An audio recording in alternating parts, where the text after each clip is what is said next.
अस्सलाम वालेकुम स्टूडेंट। आज हमारा क्वेश्चन नंबर 5, 6, 7 है, जो कि बहुत ही मोस्ट इम्पोर्टेंट है हमारे पास। क्वेश्चन नंबर 5 स्टार्ट करते हैं। इफ़ 1 प्लस आयोटा का whole square over 2 minus iota is equal to X plus iota Y, then find the value of X and Y. तो मोस्ट इम्पोर्टेंट क्वेश्चन है, बहुत carefully आपने इसको समझना है। 1 प्लस आयोटा का whole square over 2 minus iota equal X plus iota Y. सबसे पहले इसको सिंप्लीफाई करेंगे, इसका फार्मूला ओपन करेंगे। 1 प्लस आयोटा का होल स्क्वायर वो होता है A square plus B square plus 2ab। तो 1 का स्क्वायर प्लस आयोटा का स्क्वायर प्लस 2 1 जार 1 2 और 2 iota over 2 minus iota equal आ गया हमारे पास एक्स प्लस आयोटा वाई। अब 1 का स्क्वायर आ गया 1 का स्क्वायर आ गया 1 प्लस आयोटा का स्क्वायर इक्वल होता है -1 के।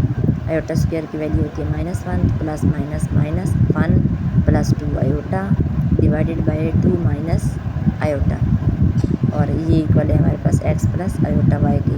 +1 -1 आपस में कट जाते हैं। दोबारा से बता दूं कि आयोटा स्क्वायर की वैल्यू -1 होती है, तो लिहाजा प्लस माइनस माइनस, तो 1 + 1 -1 कट गया, 2 iota over 2 minus iota is equal to X plus iota Y. अब इसको मज़ीद सिंप्लीफाई करने के लिए और एक्स और वाई की वैल्यू निकालने के लिए हम इसको रैशनलाइज़ करेंगे।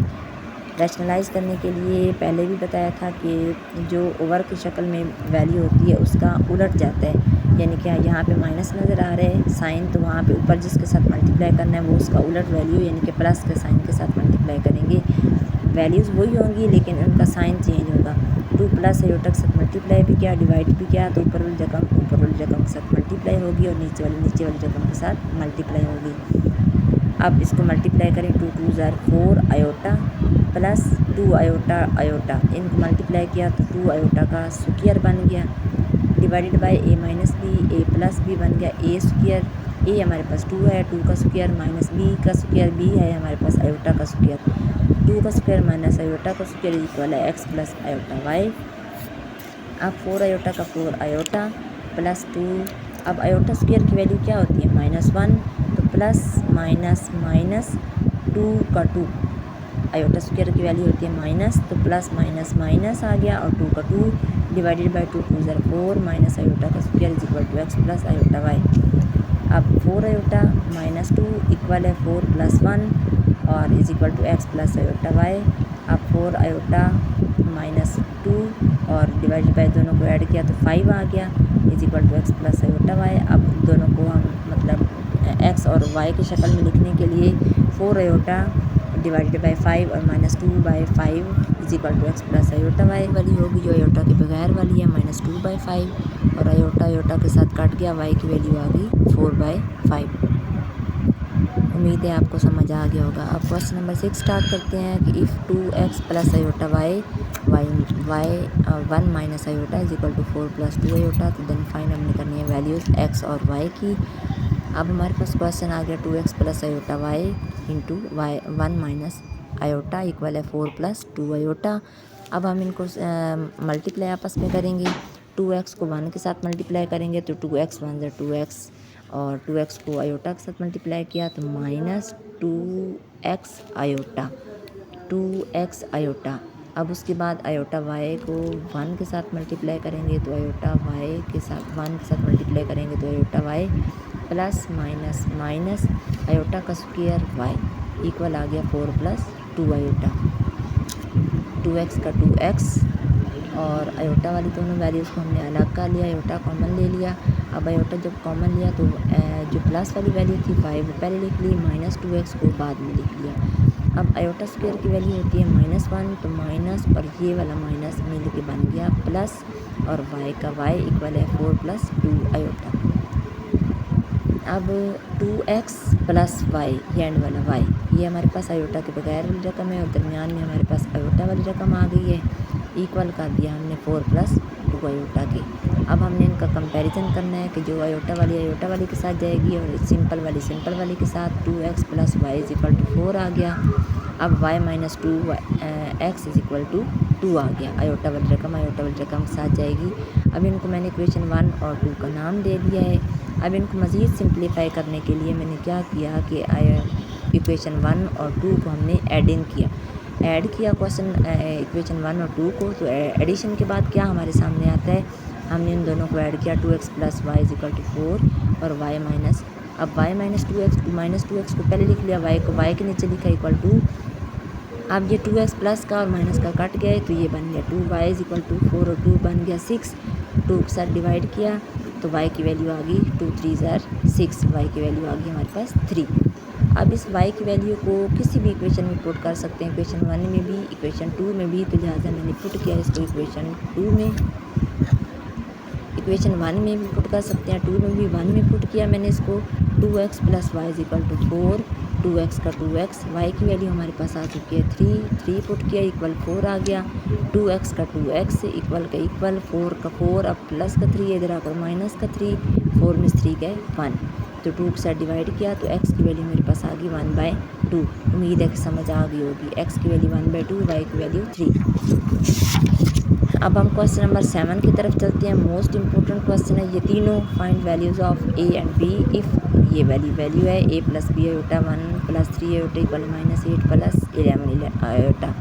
तो अब सबसे पहले इनको मल्टीप्लाई करते हैं, a 1 a plus 3a iota और plus b iota equal b iota plus 3b iota का स्क्वायर,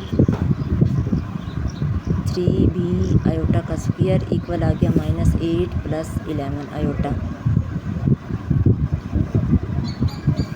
अब a का a प्लस 3a आयोटा वाली रकम वैसे ही उतार ली, प्लस b आयोटा भी वैसे ही उतार लिया। अब 3b आयोटा स्क्वायर की वैल्यू होती है -1, तो -1 लिखी और बाकी वैल्यू वैसी आ गई।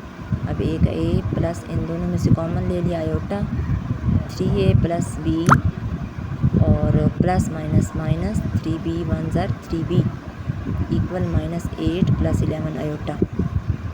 अब आयोटा की वाली वैल्यू अलग कर ली, बाकी वाली अलग कर ली, a - 3 आयोटा प्लस आयोटा वाली अलग कर ली इक्वल -8 + 11 आयोटा। अब a - 3b इक्वल आ गया -8 के दोनों तरफ कंपैरिजन करने के बाद, और आयोटा वाली के साथ जाएगी 3a + b = 11। अब दोनों तरफ हमारे पास अलग आ रही हैं वैल्यूज़, तो इनको सेम करने के लिए मैंने क्या किया कि इक्वेशन 1 को मैंने 3 के साथ मल्टीप्लाई किया। अब 3 के साथ मल्टीप्लाई करने पे मेरे पास जो आंसर आएगा वो 3a - 3 3 9b इक्वल 8 3 24, माइनस वैसे है तो साथ में लगेगा 8 3 24, इसको मैंने इक्वेशन 1 का नाम दे दिया। आगे 3a + b = 11, इसको इक्वेशन 2 का नाम दिया। अब मैं इनको क्या करूँगी, जब इन दोनों के अंदर कंपैरिजन किया जाता है तो मैं इन दोनों को सब्ट्रैक्ट करूँगी। जब सब्ट्रैक्ट किया दोनों इक्वेशन को, 3a - 9b इक्वल -24 और 3a + b = 11, इन दोनों को सब्ट्रैक्ट किया। तो सब्ट्रैक्शन के लिए ये ज़रूरी है कि जो नीचे वाली इक्वेशन होती है उसकी सारी अलामतें चेंज होती हैं, प्लस माइनस में चला जाता है, अगला प्लस माइनस में चला गया, प्लस माइनस में चला गया। अब एक वैल्यू प्लस 3a और एक -3a दोनों कट गई, 9 और एक माइनस का 10 बन गया, -9 -1 -10b इक्वल -24 -11 -35 बन गया, 10b - 35 -10b - 35। अब क्या किया कि -10b = -35, माइनस दोनों तरफ कट गए। अब 10 के साथ मैंने दोनों तरफ डिवाइड कर दिया, तो b की वैल्यू जब कटिंग के बाद में देखूँगी 7/2 आंसर आएगा। आप इसको कैलकुलेटर में सॉल्व कर सकते हैं। b की वैल्यू जिस मर्ज़ी इक्वेशन में पुट कर दें तो आपकी वैल्यूज़ आ जाएगी दूसरी a की। तो मैंने इक्वेशन 1 में पुट किया 3a + b = 11, 3a वैसे ही लिख दिया, b की वैल्यू मेरे पास आई है 7/2, उसको लिखा इक्वल 11। अब 3a के ओवर में 1 लिखा, अब इन दोनों का एलसीएम लेने के बाद 1 आ गया, 2 आ गया, 3 2 6a plus 7 1 7 divided by 2 1 2 equal 11 क्या आ गया 6a + 7, वैसे ही लिख लिया 11 2 22, 6a इधर a की वैल्यू लेनी है तो 6a इधर ही रहा, 22 इधर ही, 7 प्लस का इधर आकर माइनस का, 22 में 7 गए तो 15 आ गए। 6 के साथ डिवाइड किया दोनों तरफ, तो a की वैल्यू मेरे पास जब डिवीजन के बाद हम सॉल्व करते हैं कैलकुलेटर के बाद, कैलकुलेटर आंसर देते हैं 5/2, तो a की वैल्यू आ गई 5/2 और b की वैल्यू आ गई 7/2। उम्मीद है आप लोगों को समझ आ गए होंगे। क्वेश्चन तीनों के तीनों बहुत ही इम्पोर्टेंट क्वेश्चन है, तो आपने बहुत अच्छे तरीके से इनकी तैयारी करनी है। और लाइक कीजिएगा, शेयर